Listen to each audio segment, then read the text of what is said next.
COVID-19 pandemic has had immense impact on our daily lives. And with that, we have seen ourselves having to transition to a virtual learning and virtual engagement. Good afternoon, Bantase. Igama lam ndinguphuthuma Bhalintulo. I am the Rhodes SRC Environmental Counselor. Welcome again to our series of webinars, as today we are having our day 2, which is community engagement and environmental sustainability under COVID, how to be actively involved during this time. And of course, I am not alone today. I have our prestige guest from the Rhodes University Community Engagement Offices. She is well known as she has been doing a lot for Rhodes University and the Makhanda community at large. Our guest today is the coordinator of the Parent Engagement Program. She works with the Rhodes University staff members to improve their children's access to higher education. She does this through mentoring and tutoring the students, and they get assisted so that they can get bachelor passes in their Matric so that they can be able to attend Rhodes University. Our prestige speaker today holds a BSc rather, and a BSc honors in biotechnology, and she also has a master's degree in pharmacy. They all obtained here at Rhodes University, and she did not stop there, ladies and gentlemen. She is now pursuing her her PhD in pharmacy. She has been involved very much in community engagement here at Rhodes since her very first year in 2013, and she has had a lot of awards because of her engagement, as she received the top 10 student volunteer in 2013. She is also the recipient of the Rhodes Investec Top 100 for her work in community engagement. And because she just didn't work in her undergrad year, she continued with community engagement even in her postgraduate years, as she got the award for the Engaged Researcher of the Year in 2018. Bantase, help me welcome on our studio today, Sis Thandiswa Nqowana. Good afternoon, Sis Thandiswa, and welcome to our show today. Thank you so much. That was such an introduction. And I'm really excited to be here. And thank you so much for also involving the Community Engagement Division in this webinar series. Okay, thank you very much. That was so long because you have been doing a lot for the Rhodes community and Makhanda. It shows in your work. Your bio states that you're working with parents in your Engaged Parent program. Can you please tell us more about that and how it works? Okay, so I work with staff members at Rhodes University, general staff members. We work with them by assisting with their children, academic support for their children. We work with the staff members as the Rhodes University Community Engagement Division, and we partner with the student volunteers. Yes. And when we partner with the student volunteers help us with tutoring and mentoring of the grade 10s to grade 12s. So we're currently working with grade 10s and grade 12s, but we're hoping to expand the grades. The tutors basically report their hours through the Vukamakana website that Anna mentioned yesterday. And we don't only stop there. We basically work with the parents on personal growth workshops that basically enable them to then provide academic support to their children at home. And we go through basically how to maximize the space at home, to make it a space that is conducive of studying. And then the workshops, they include things like communication and conflict resolution with the parents, which they really enjoy. And last year, they actually wanted us to invite the children along so that they can see how to also better their communication with their children. So it's really exciting, and I'm really enjoying it. Oh, that's very wonderful. Ladies and gentlemen, can you hear that? They're working not only with the students, but they want to provide a base for the students by working with their parents, getting parents involved. This is community engagement from Rhodes University. Sister Thandi, can you now, people are listening and they might be interested, since you mentioned you're working with students also, can you please enlighten us on the few community engagement programs that students from Rhodes University can be part of, maybe from next year, since this year is about to end. Okay. So Anna yesterday mentioned 9/10, which is the mentoring program for grade 12s. And we have 4 schools in that program. We go to the schools and our students mentor those learners on how to get better marks to actually access tertiary education. And then we have the Engaged Citizen program. The Engaged Citizen program is a broad volunteering program. It is coordinated by Tobani Mesani. Okay. And Tobani, what he does is that he works with community partners.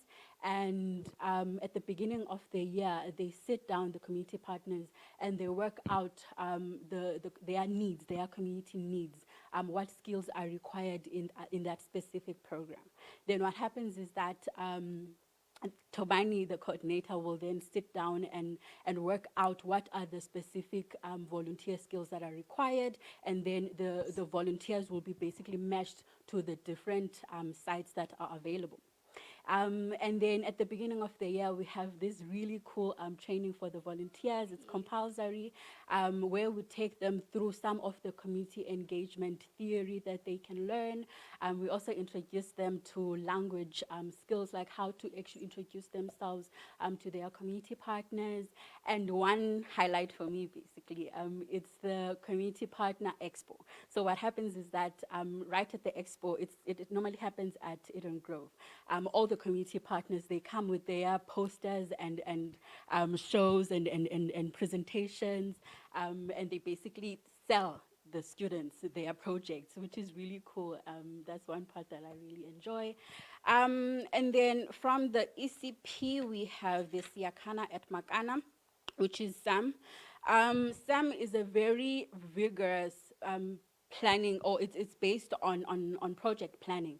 And the student groups that are involved in SAM basically work with the community partner, and they basically spend so many weeks only planning the project so that it becomes a co-planned and a co-created project that they run together. So who can actually take part in SAM? It's your reses, your departments, it can be academic or support. It's basically anyone who would like to take part in a project, and you can come as a group. And then also then the Vulindlela program, which is based on staff members who have kids in grades 10 to grade 12, but I am looking at expanding into grade 8 and 9 also. Okay. Thank you very much. That's so informative. Banda Senyabona, well, how you can be part of community engagement through this project. Sis Thanding, please tell us, if someone wants to join, how do they do it? How do they go about applying? Are there any forms? Do we have to come to the offices? How do you go about planning or being part of it? So right at the beginning of November throughout to December, we send out an email to top list. So that is everyone basically sharing the form that they can use to apply for volunteerism. But we also take out that form right at the beginning of the year to first year students during orientation week, so that they can know about the programs that we offer, and then if they're interested, then they can join the program. That's very wonderful.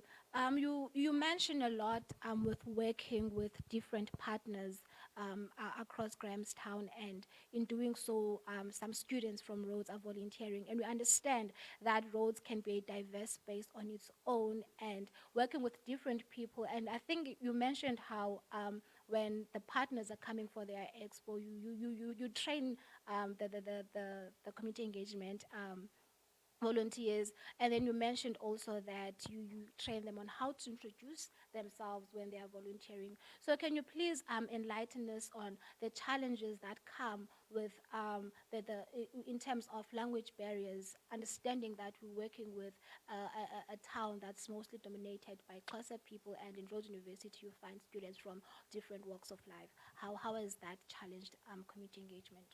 You are quite right. We do have language barrier at times where a student will be coming from a background that is not necessarily Xhosa, isiXhosa or Afrikaans, then they have to be introduced into this community that is only Xhosa speaking. So how do we encourage our students, our international students even, to participate in community engagement, even though they don't have an isiXhosa background?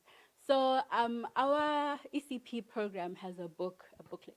And that booklet has, right at the back, it has words that you can use. So it basically has molweni, ninjani, how to basically translate those nice words right at the beginning of a conversation. How would you start a conversation with your community engagement partner?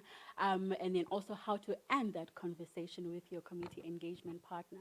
We also offer training right at the beginning of the year, where we have a workshop that basically goes through some of the ways in which you can introduce yourself or greet in isiXhosa. I think it was 2 years back we introduced a program, a course that our volunteers can take. It's called isiXhosa Beginners for volunteers, and our volunteers could then basically go through that process throughout the semester and learn basic isiXhosa. And when speaking to Tobani, he did assure me that that program will be started again going forth.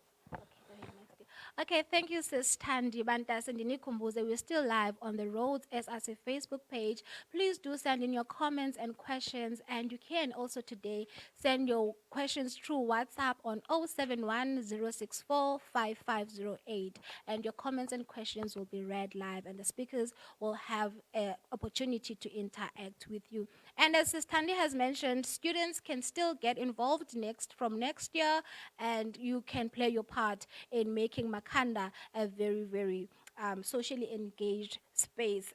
Talking about students and getting involved, Sister, we understand we're in an academic space, and Goa as students. And so can you please just understanding how time is so important in a student perspective, like every minute count. So we have had questions about a lot of students that would want to become volunteers, but they're concerned about their time. What can you tell students, like in terms of balancing academics and volunteering?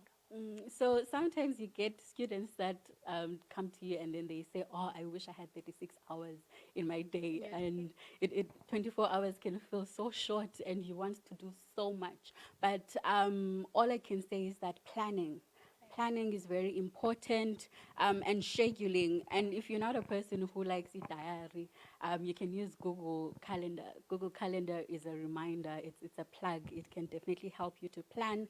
I use something called ROP, which is you look at your responsibilities, you look at your objectives, and then you also look at your priorities. So when you look at your ROP, you need to then strategize. What are my responsibilities for the day or even for the week?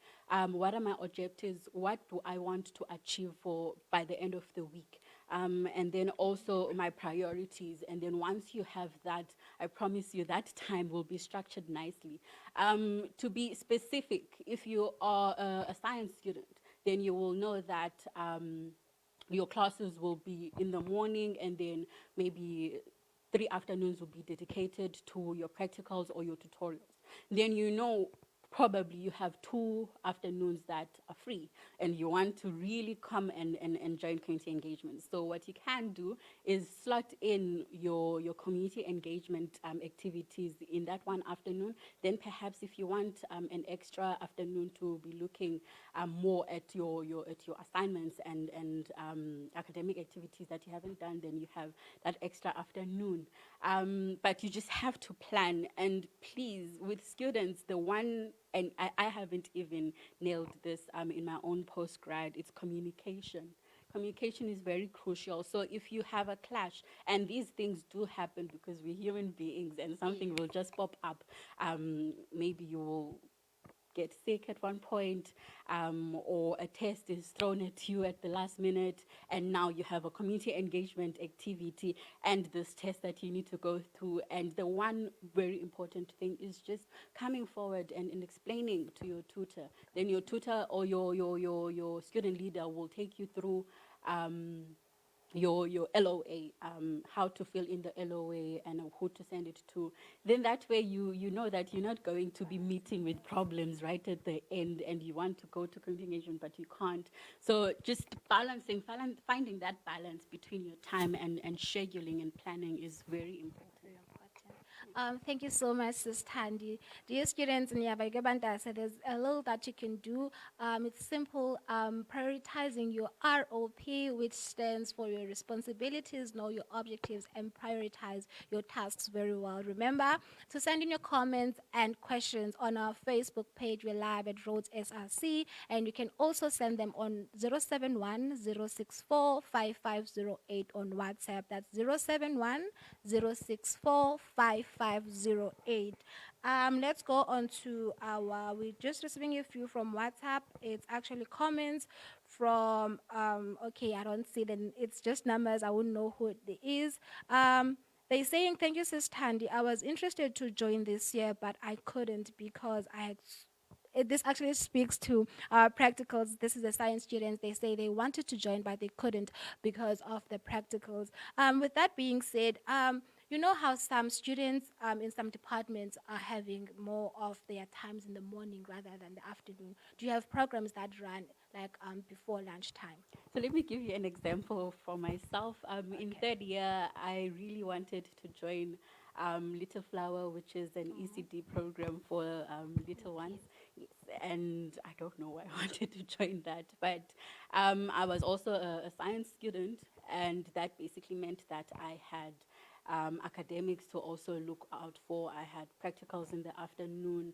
So Little Flower, you can, because the kids are normally there in the morning, they're not there in the afternoon. So you can basically go in there at 10 o'clock. The bus normally leaves every hour. So you can choose to actually go in the morning rather than in the evening. Yes. Thank you. We have now Nqowana Ilunga saying, I think you have touched on this. She's asking, how can Rhodes alumni get involved in community engagement? So basically, you can come and speak to one of our coordinators. And one program that I really think would make sense for an alumni student would be to speak to Nosi at Kana at Makhanda. Then she'll basically go through some of the programs or community partners that are available, and then you can take it from there. But if you are a person that can do subject-specific tutoring, you can also come and join us. If you're a person that would like to help with mentoring of grade 12s and you're an alumni, you can come and help us with that. You can join 910s. You can even come with Anna for Budding Q and help with the ECD side. So yeah, there's a lot to get involved in. You just have to come to the office and speak to us. Oh, okay, thank you. Now that you know how alumni can get involved, our community engagement counselor will link in this live the email addresses of the people you can contact if you would like to be part of community engagement. We're just receiving a comment, this one saying, thank you ladies for the ideas we could implement as individuals. I think also, Sister did mention a bit about Wokamakana, where an individual can start working on something and they can log in their hours, and that is a Google document on the Rhodes University Community Engagement platform. We're about to end this session, but we're still looking forward to your comments on our Facebook page and on WhatsApp. Before we end, Sister Tammy, do you have any final words for us? Well, since we've hit this whole pandemic with COVID-19, I'd just like to say to everyone, just keep going. You know, it's very easy to just sit and give up because so many things have happened throughout the year. And whether you're a student or you're a grade 12 learner, please just keep pushing. We're nearing the end of the year, and so much is going to come after the hard work. Yes, guys, those are very wise words from our very own Sis Thandiswa from the Rhodes University Community Engagement. And we just received a reminder that tomorrow, talking about alumni, we're gonna be joined by an SRC alumni who was also in community engagement, Miss Unati Mabugane. Make sure you do not miss her part. And thank you guys for being with us today. And thank you so much, Sis Thandi, for availing your time. We appreciate your presence here, and people have learned learned a lot from you. Thank you very much. Thank you so much. Please do stay tuned. We still have 2 of our guests coming in after the show. We're going to be going live to our Miss Earth South Africa 2019 video. She sent us her virtual video telling us more about environmental sustainability during COVID-19 and how each individual can get involved. After that, we'll be speaking live here on these Blue Cultures and Black with Benita Benza from Rhodes Community Engagement and Azola Finca, the Celeste House Environmental Rep. Please do stay tuned. Hello everyone, I am Nazia Wadee. I'd like to start by saying thank you to the Rhodes University SRC for having me part of this incredible platform and more importantly, this vital conversation about our environment, something that I am extremely passionate about. I think that a good place for us to start is by starting to talk about how we can actively be involved in our day-to-day lives. And I think there are a lot of people who want to be actively involved or want to find ways to be involved, but are often of the misconception that they need to be able to move mountains in order to make a difference or be proactive in the environment. And this is where I believe that you can make a big difference in the smallest of ways when it comes to being kinder to the environment. It's all about adopting 1 or 2 green habits and seeing them through in your day-to-day lifestyle, adapting and changing your lifestyle to be kinder to the environment. For example, choosing brands to use in your home that are environmentally friendly, whether that be that the brand is packaged in environmentally friendly packaging or whether the product is certified by Beauty Without Cruelty. Another incredible way that you can choose to be kinder to your environment in your day-to-day life is by adopting a meat-free Monday, which is choosing to have meals on a Monday that don't have meat in them at least once a week, because we know that the meat industry is one of the most hazardous industries to the environment in terms of carbon emissions. It's also a very healthy option for you and your family just to choose vegetarian meals for 1 day in a week. Be proactive. Get involved with organizations that share your same values and your passions. Whether you're passionate about waste, whether you're passionate about wildlife, get in touch and get involved with organizations and be proactive about making these changes. If there aren't any organizations in your community, be proactive, be an active citizen and make the change yourself.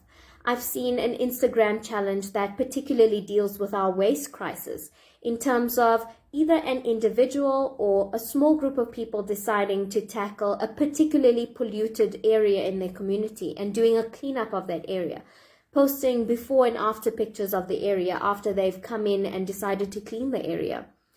Take charge of your community, take charge of your planet and the issues that are bothering you in your communities and in our world, and be proactive about them. You don't need anything else but your passions to rely on. Accept your good green habits and take them step by step in your day-to-day lives every single day. The next topic I'm going to talk about is language barriers. We live in an incredibly diverse world, a multifaceted world and a multifaceted country with beautiful cultures and a diverse array of different languages.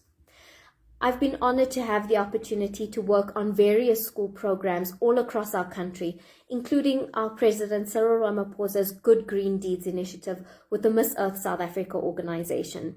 We had the opportunity to go on school tours in East London.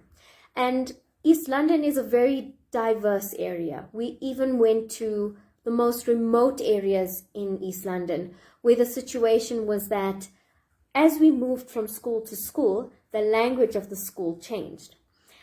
I believe that educating youth and breeding youth to be loving and respectful of environment is extremely important in our fight against climate change. Because if we are breeding children that have a love and a respect for the environment, we're going to be breeding future generations of eco-conscious eco-warriors who are going to continue to protect our natural heritage and continue the fight against climate change. Language barriers can be difficult in terms of sharing environmental activism or sharing environmental knowledge. And in order for us to be able to effectively educate kids on environment, to grab their attention and make sure that the kids are actively involved in the conversation and are learning a lot from the experience and are enjoying their experience and obtaining this love for environment, what we have done as Miss Earth South Africa is we've adapted a fun song and a dance to teach children the 5 R's, which is reduce, reuse, recycle, respect, and rethink. These are the 5 R's that we need to remember in our day-to-day lives in order to be kinder to our environment and be more conscious of environment in our day-to-day lives. And what we do is we adapt the song into the different languages of the different schools in order to be more relevant to the kids, to help them remember the 5 R's in their day-to-day lives. It's the kind of catchy song that gets stuck in your head, and the kind of song that a child will remember if they see a piece of paper on the floor, or if they see lights being switched on that are not being used, or a running tap in their school. I've had similar experiences when I had the opportunity to represent South Africa last year in the Philippines at the International Miss Earth competition. I had the opportunity to do school visits, even in the most remote areas in the Philippines, to educate kids about the environment. And in that same way, with the same song, I was able to adapt and change the song and teach it to the kids so that they are then left with those very important lessons of the 5 R's. Another very fun experience that we had was that I was with Miss US Virgin Islands and Miss Singapore, and we were allocated to a particular classroom in an area where tiger sharks were prominent in the area. These incredible creatures are so important to the people of this area. It's almost as if this animal is the trademark of the area. Tourists from all around the world come to see this incredible creature, and the lesson of the day was to teach the kids about conservation and why it's so important for them to take care of their oceans and of this incredible creature that that area is so blessed to have. What we decided to do is, I don't think there's anyone on planet Earth that doesn't know the Baby Shark song at the moment. So what we did was we sang and did the Baby Shark dance with the kids and used it as a means to teach them about conservation and to teach them about the importance of protecting the oceans and protecting these incredible creatures that they are so blessed to have in their area. I think in terms of language barriers, it's just about adapting, changing, and being creative in terms of how you are getting your message across, making sure that you're being relevant and making sure that you are being inclusive of the people that you are trying to educate about the environment. It is very possible with creativity and with patience and with a bit of learning for yourself in terms of educating yourself about the background of the people you are educating, as well as their language. And it's always fun and interactive to learn new words and learn a new language. The next topic I'm going to talk about is our current health crisis, COVID-19, the positive, the negative effects of the crisis, and where we're going to be in terms of environment post-COVID. There has been a lot of discussion and a lot of articles on social media about the positive impacts that the lockdown periods around the world has had on the environment particularly. And that being that we've had less air pollution, we've had less noise pollution, and it has improved our quality of air. Unfortunately though, for me, I believe that although we've made great strides in terms of preventing ozone depletion, with the lockdown period and improving our quality of air and reducing the amount of pollution that is taking place in cities around the world, these changes are not sustainable, and these changes are absolutely temporary, because in order to save our economies, countries around the world have to have gone back to normal at some point in time. Industries have had to go back to normal at some point in time.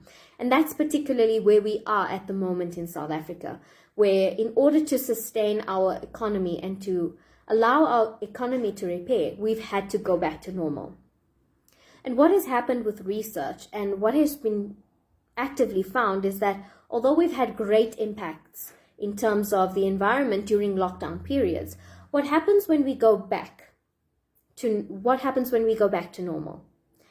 We haven't changed our homes, we have the same cars, we have the same systems, we have the same industries. And what has happened with research, for example, in China, is that after returning back to normal functioning economies, there's almost been a surge of carbon emissions because we're almost trying to make up for the time that we've lost. So industries are overproducing or overworking as they normally would have because they're trying to make up for times that have been lost. Another opportunity that COVID-19 presents is it presents us with a new baseline to work from in terms of showing us that we can really adapt, we can really change and adapt our lifestyles to the environment around us. And COVID-19 has shown us that in the best way possible. It has pushed us up against a wall. It has threatened our lives and it has threatened our way of life. And it has forced us to change in order to continue to survive. And for me, this presents an opportunity that if we are able to be as strong, resilient, and adaptable as we have been during COVID-19, it shows me that we are strong enough and we are adaptable enough to be able to adapt and change our lifestyles to be kinder to the environment. It has almost created this new baseline for us to work from, that we can continue to change to be kinder to our environment. COVID-19 has presented a wake-up call to the world and has told the world that something small can become something great very quickly. It can disrupt our world, it can disrupt our way of life, and it can disrupt our people. And this is just a small indication of how climate change and the long-term effects of climate change can really long-term affect our world and our people. And it presents us with an opportunity to start to change. And I believe that the way we're going to deal with COVID-19, overcome the crisis, is going to speak a lot to how we're going to inevitably deal with the bigger crisis that we have on our hands, which is climate change. I'm going to quote something from the UN Secretary General, which I think is so relevant to where we are as a globe in terms of climate change as well as the COVID-19 crisis. The UN Secretary General says that COVID-19 is temporary, meaning that we are working towards a change every single day. We're working towards finding a vaccine or finding better treatment methods.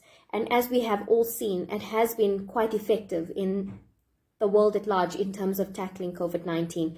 And there are many countries that have recovered quite successfully from it. So he says COVID-19 is temporary, while the threat of droughts, floods, and extreme storms linked to climate change will remain for years and requires consistent, constant action. This is so important and so relevant for us to remember during these times, because I'm positive that we will overcome COVID-19.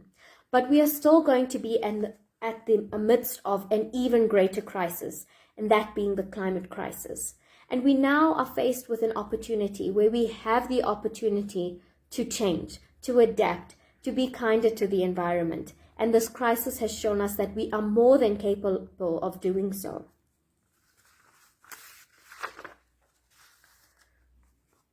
I believe that it is time for us to make a change. And if I can leave you with one final message, is that it starts with you. It starts with every single one of you, changing and adapting your lifestyles to be kinder to our environment.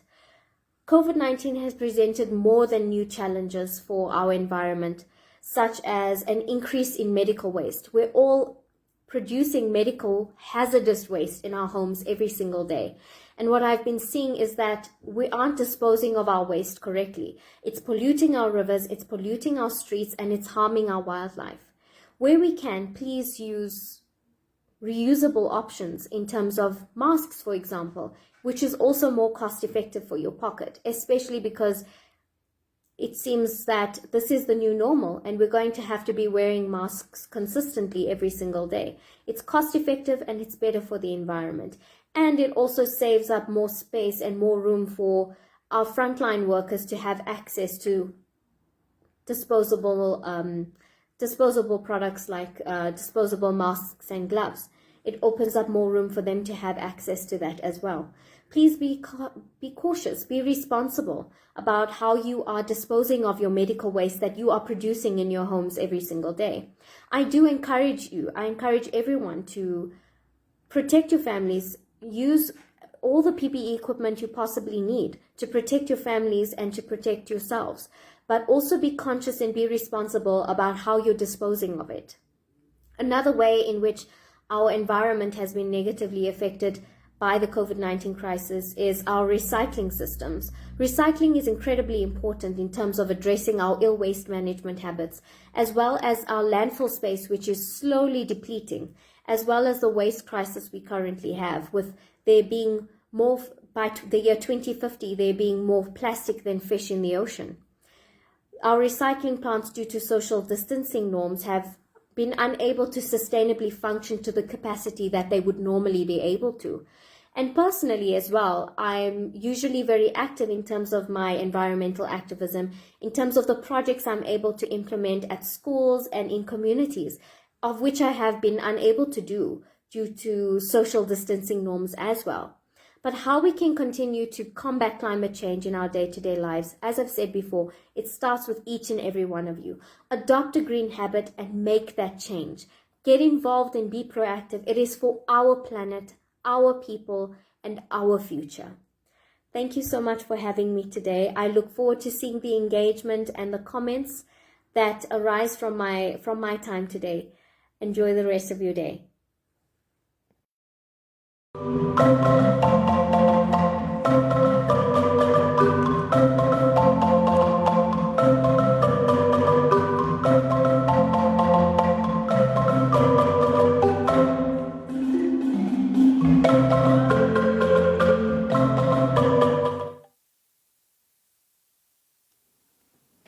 COVID-19 is definitely temporary, but the threats to drought, climate change, and frequent storm is here and will remain for years.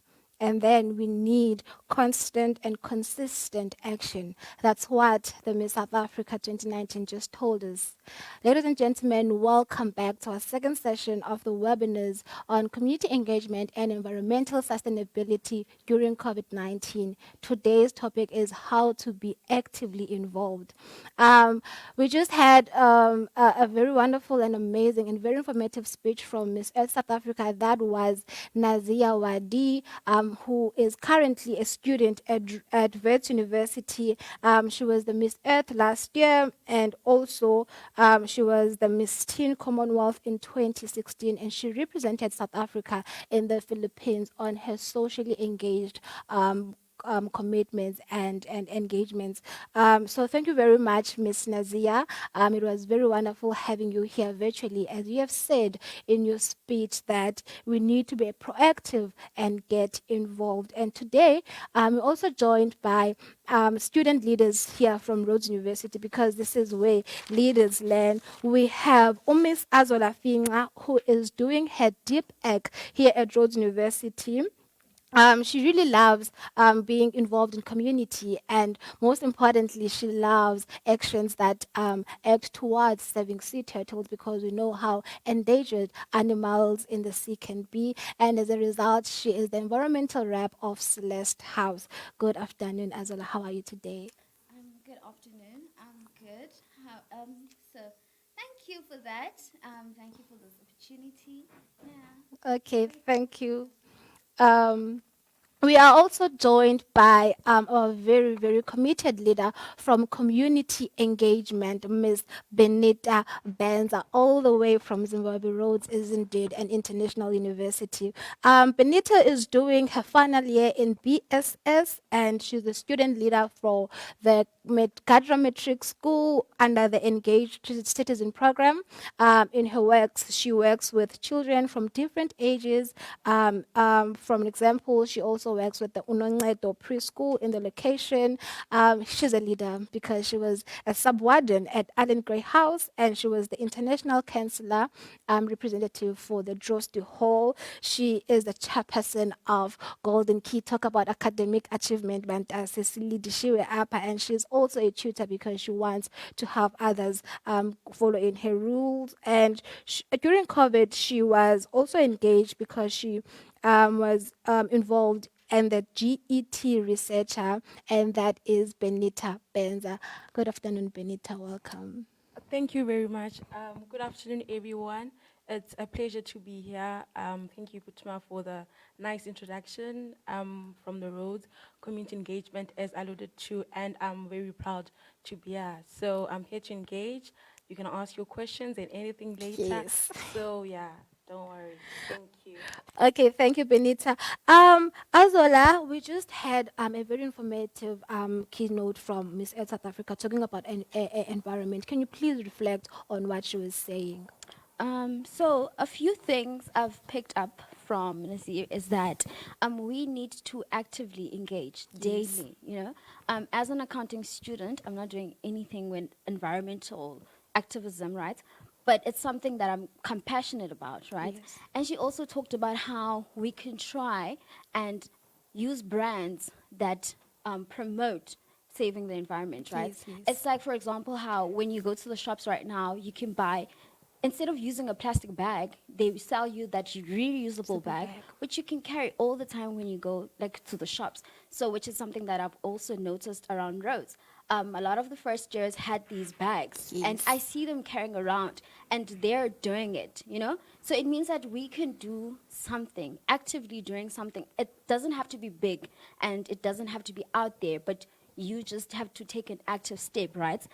Also, what she talked about is how, like, we can join organizations, right? It's asking around. We need to ask. So you are the SRC Enviro Rep, right? Yes. And, you know, there's the group on Facebook, and it's easy to reach you. So if anyone's interested, they can ask you about it. Also, you can use the internet. I mean, if that's not helping you, there's someone around you who knows something and that can help you, right? So also something she talked about is language barriers, right? So I come from a rural area, right, in Bizana. So, and then I've noticed that people aren't aware, right? They are doing something, but then they aren't really aware that they're actually making an active step towards saving the environment. And I feel like we need to have such talks that are in our languages, right? So if you're going to Bizana, obviously you're going to have to speak Xhosa, right? And you're going to have to make it practical to the people so that they know, you know, they made, like, you can make them understand what it is. And then you also need to have, like, relatable people, like your everyday people. It doesn't have to be a famous somebody. It's like Umama was in next door who has been doing something, and then you take that person to the kids, and then you tell them in their language, because that's what I think is important. And also, I mean, money can also motivate them, which is like a big part. I mean, if you tell people, collect all the plastic bags that you see around, and then you can go sell them, whatever, then we're actively doing something. So yeah, like, it was a great talk, and I really enjoyed it because I started seeing a bit of myself, and I started seeing the bit that I can do in order to help the environment. Okay, thank you very much for that, Azola. As you can see, she picked quite a lot from our Miss F. You can still get us live on Facebook, on Rhodes SRC, and please do remember to send in your questions on 071 064 5508, 071 064 5508. We see we do have young, passionate, engaged citizens here at Rhodes University, because this is where leaders learn. Benita, sorry, can you please just inform us, Uguti, how have you managed balancing your time and academics, because we understand how demanding it can be as a student, but at the same time, the society needs people like you and Azola here. So how have you managed to balance your time? Well, personally, with regard to time management, I want to just allude to what Sister say, that you should plan your things and you should prioritize. You should set goals that are realistic. Because, for instance, if you're doing community engagement, your partner is going to come with goals that they want you to achieve. And as a student, you know that there are things that you won't be able to do. For instance, they can say maybe we want you to build us a hall, and you know it's not going to be feasible and practical for that year. So be honest and communicate with your partner that I cannot do this. But however, for the things that you can do, then you can achieve in that certain year. So like a book drive, a toy drive, or like school readiness, then things like those you are able to ascertain and then do them. So as a student, you have to also balance your timetable out, like to diarize your things, or use your Google Calendar or any other platform that can keep you track of what you're doing. So you just have to make sure that everything that you write down, you're going to accomplish it. So, for example, how your week is going to be structured, what you're going to be doing for that certain week, you just write it down. And then also for community engagement, you know your day. So if you're volunteering Yes. Wednesday, it's usually Wednesday, so it won't change. So you have to work around that every Wednesday at 2 p.m. I have to go to Nqowana preschool in the location. I do my volunteering, come back. If you can't maybe on Wednesday, reschedule, communicate, and work around those times. Because it's not like you're volunteering every day, unless if Yes. you want to volunteer every day, but a maximum of once a day, a week, is enough Yes. for the engaged citizen program that I do. Like even working with GADRA Matric school as a mentor. So I think basically it's just planning, setting goals, and then just being a realistic person, communicate and learn to be honest. Yes. And then if you're struggling, it's okay, you can ask for help because you don't volunteer to a site alone.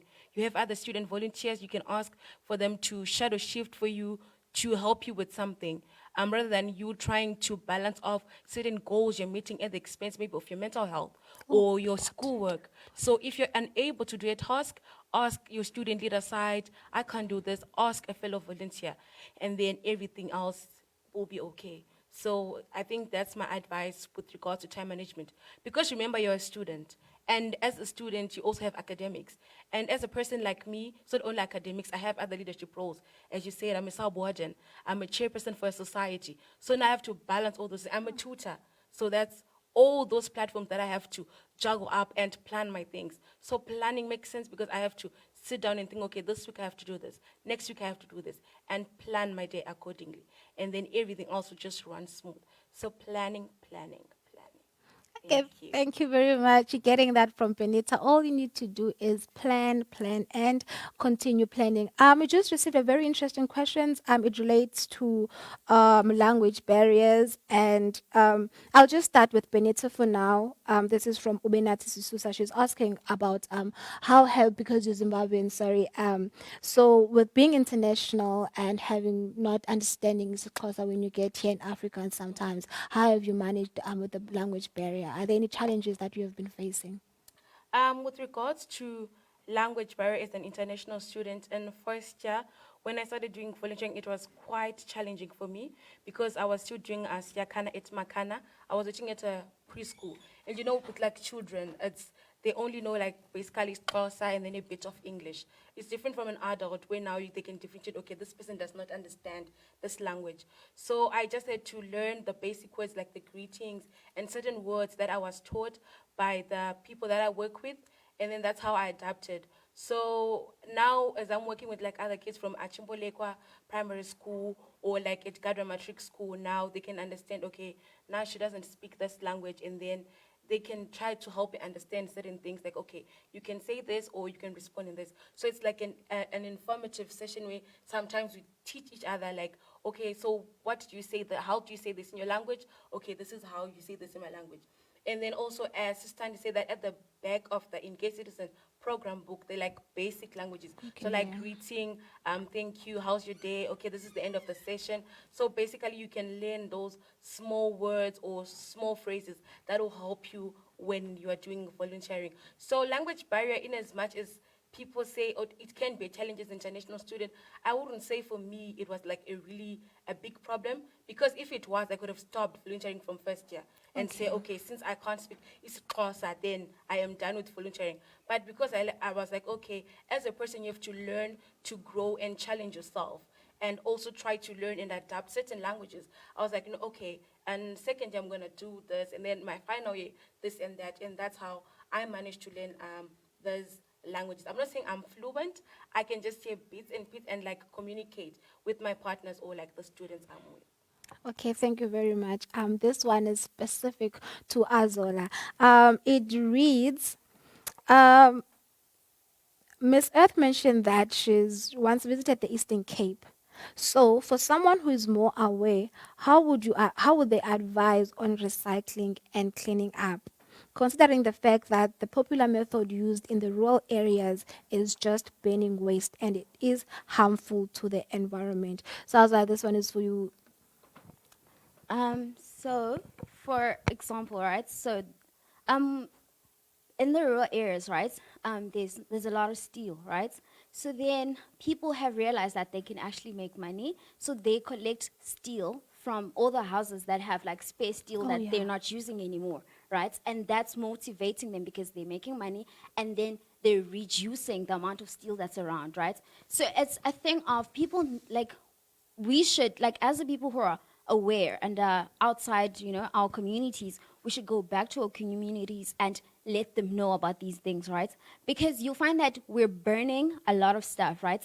And people aren't aware that instead of burning it, you can put it in a paper bag, a plastic bag, collect it, and then find out, and then go tell other people. So I feel like it's our imperative, right, to go back and tell people what they can do. Like a basic thing, right? So at home, we have a washing machine, right? So then when my mom does the laundry, she reuses that water, and then she like waters her plants. And the soil is going to take out whatever is not needed, and then it's going to use whatever's nutrition for the plants, right? So it's like those little things that we need to do. We need to take a stand and go back and tell people what they can do. So I've been around, like I also grew up in Durban, and then we used to have these plastic bags where it was for paper, for plastic and stuff like that. So I think it starts at school. Like we need to have those certain bins in rural areas, because that's the least that we can do. Have those bins, teach kids while they're still young. So I feel like those, like we really need to do the little things, and you don't have to do something big.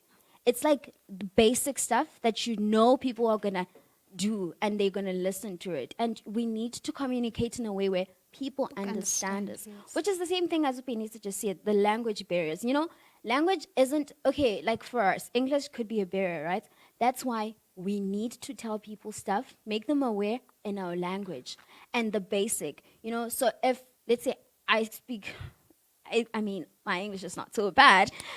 So what I could do is help the people around my community understand the basic that they need to communicate. Yes. So yeah, I hope I've answered that. Yes, you answered it very well. Just to follow up, because she was asking about also burning and how it's harmful to the environment, and it just linked to a question about climate change, because we know how the burning of fossil fuels and everything increase global temperatures and leads to climate change.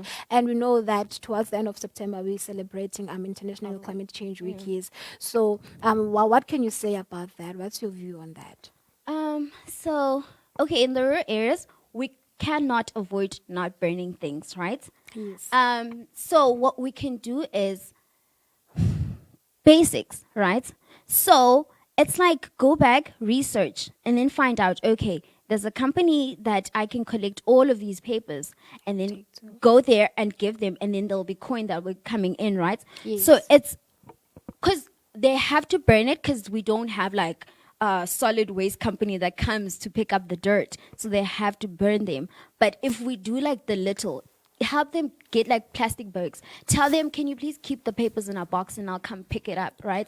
And then so that's gonna like reduce you burning papers, and then it's spreading all over, right? Yes. So I think that's the basic. I mean, I keep saying it's a basic because it's like you have to do it's like bare minimum. You don't have to do a lot. Yes.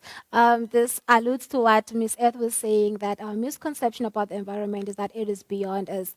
But that's say we are slowly reaching the end of our session today. And before we get to the end, I'd like just to say thank you for coming this far. And I'll just like to end with a few questions for both of my people here in studio. I'll start with Benita. Can you please briefly tell us how has being being involved in community engagement shaped your career at Rhodes University?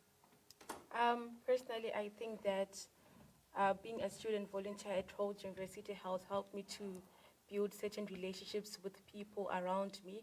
That's where I had like friends, partners, and maintained relationships. It has also helped me to grow as a person. As I said, there were things that I had to do, that I had to get out of my comfort zone to do certain things. So it challenged me as a person, that I have to push and do that extra mile for some things. It has also taught me that as a person, it's not only about yourself, but also about the people around you. So it's not only about how you perceive yourself, also thinking about other people and how you can help them around. So basically my experience was just a learning curve, growing, and then also being an agent of social change, because Yes. you're constantly helping people and also learning, like developing certain relationships with them. Okay, thank you, Benita. Azola, do you have any closing words for us today? So my closing words are: let's save the turtles, save the plastic. They get tied up and they can't walk. But my last words are like: let's plant more trees. Let's trees, try yes. plant trees, because not so long ago I was reading how like trees absorb the heat. So apart from them providing us with shade, they absorb the heat and they give us like fresh air. Yes. So let's try and just plant. And plants aren't expensive. And if you can't, ask someone to sponsor you and do it. So that's all. Yeah, like let's do the bit we can. Yes, thank you so much, Azola. Bantasa, sifikelele ekugqibeleni for ishow yanamhlanje. Please do remember to join us tomorrow. We will be having prestigious speakers. One of them is the alumni from Rhodes University, Miss Unati Mabukane, and then we have two of them that are currently students at Rhodes University. Our take-home message for today from our two speakers is that you need to be proactive, you need to get involved, and you need to play your part. Thank you very much, Bantasi. Sanibona ngomso.